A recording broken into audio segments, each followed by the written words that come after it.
Bonjour les élèves, j'espère que vous allez très bien. Aujourd'hui, nous présenterons la séance de la lecture. On va faire une évaluation. Ça y est, vous êtes prêts mes amis? Allons-y. Niveau CM1, période 4, sous les deux titres droit et devoir, jeux et sport. Alors, d'après cette évaluation, on va consolider très bien les acquis qu'on a déjà vus. Prenez la page 72 du fichier Nouvelle Génération CM1. Alors, prenez mes amis, concentrez bien sûr et on y va. Je lis le texte. Concentrez s'il vous plaît, veuillez concentrer. Alors, je commence toujours par le titre. Histoire des droits de l'enfant. Histoire des droits de l'enfant. Dans l'histoire de l'humanité, tous les hommes n'ont pas toujours eu les mêmes droits. Autrefois, par exemple, les esclaves n'étaient pas libres et devaient obéir aux ordres de leur maître.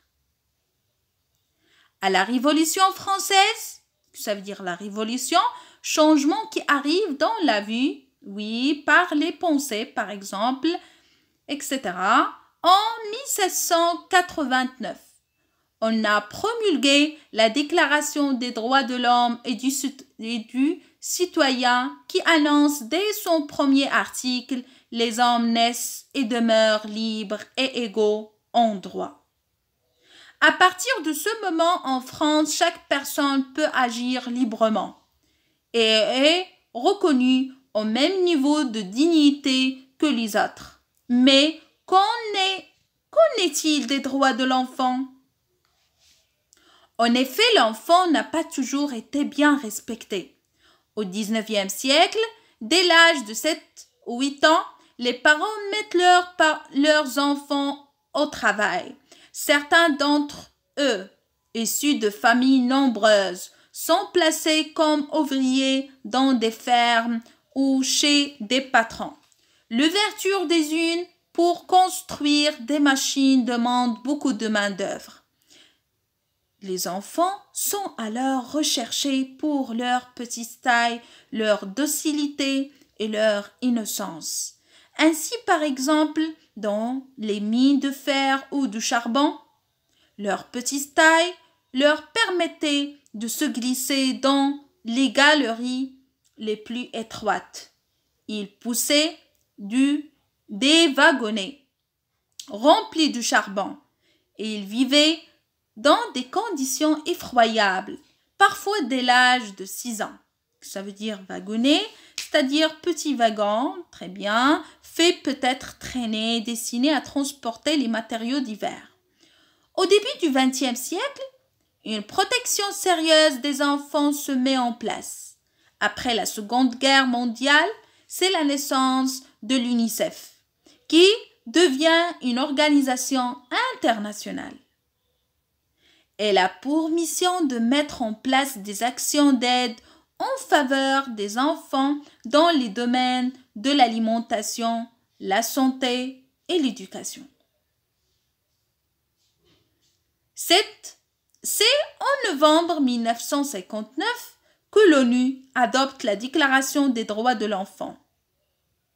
Dans ce texte, l'enfant est reconnu comme un être humain qui doit pouvoir se développer physiquement, intellectuellement, socialement, moralement, spirituellement, dans la liberté et la dignité. Enfin, le 20 novembre 1989, c'est la promulgation de la Convention internationale des droits de l'enfant. Dans ce texte de 54 articles, tous les droits des enfants du monde sont précisés et doivent être appliqués dans tous les pays.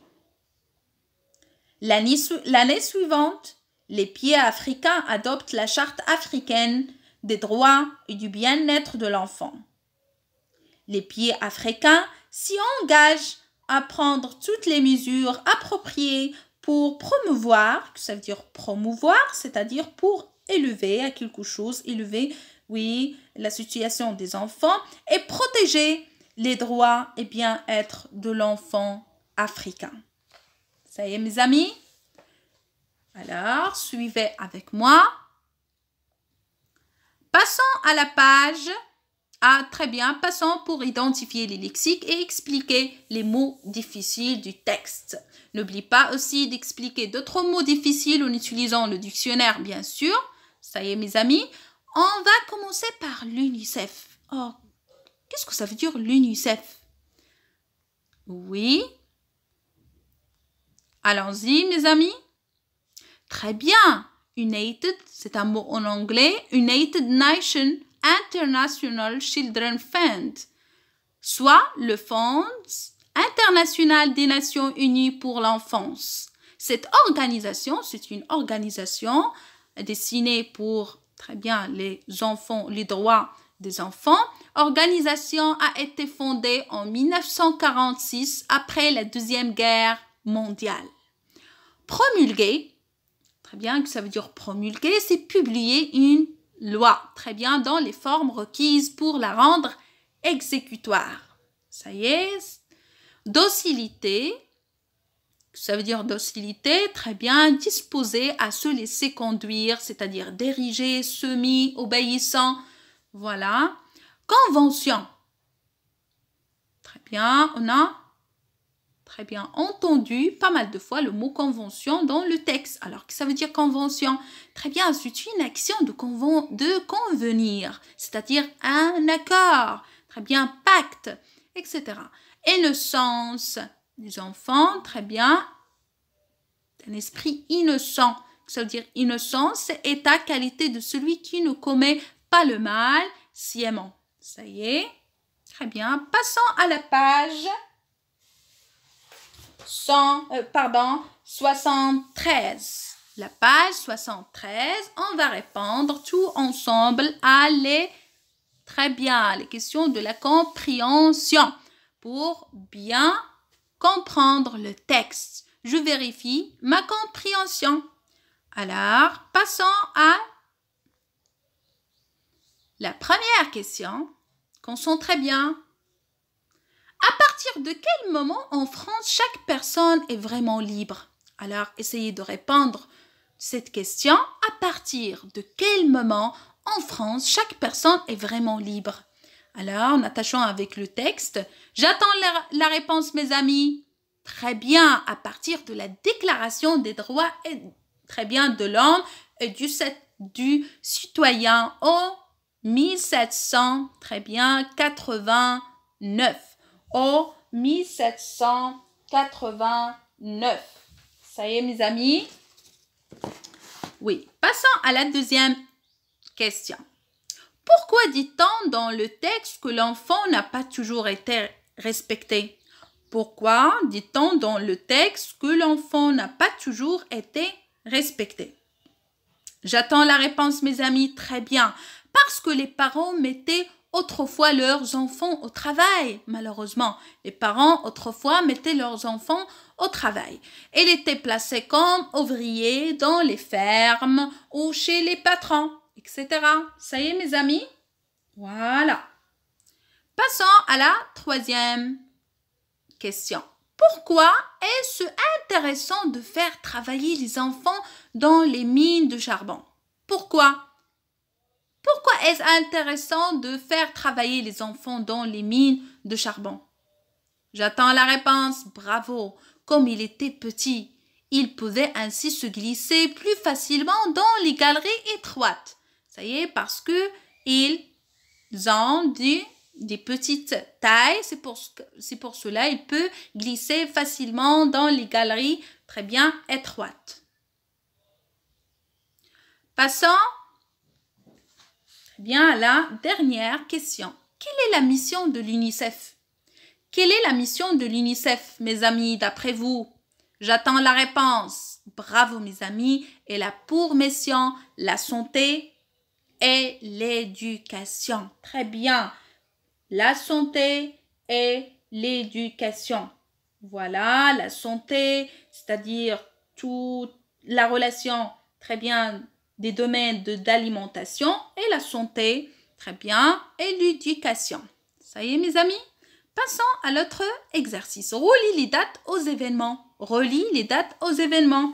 Observez bien les dates et les événements. Passons en 1789, Révolution française.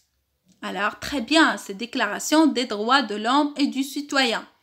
Au 19e siècle, très bien, certains parents mettent leurs enfants au travail, malheureusement. Au 19e siècle, après la Seconde Guerre mondiale, qu'est-ce qu'il arrive? Très bien, la naissance, très bien, de l'UNICEF. Bravo, mes amis. En novembre 1959, qu'est-ce qu'il y a? Oui, très bien, Convention internationale des droits de l'enfant. Très bien. Et le 20 novembre 1989, oui, c'est Convention, très bien, internationale aussi des droits de l'enfant. Ça y est, mes amis. Passons au dernier exercice. Je lis la consigne. Écris les phrases qui montrent que les enfants sont maintenant bien protégés par des textes de convention.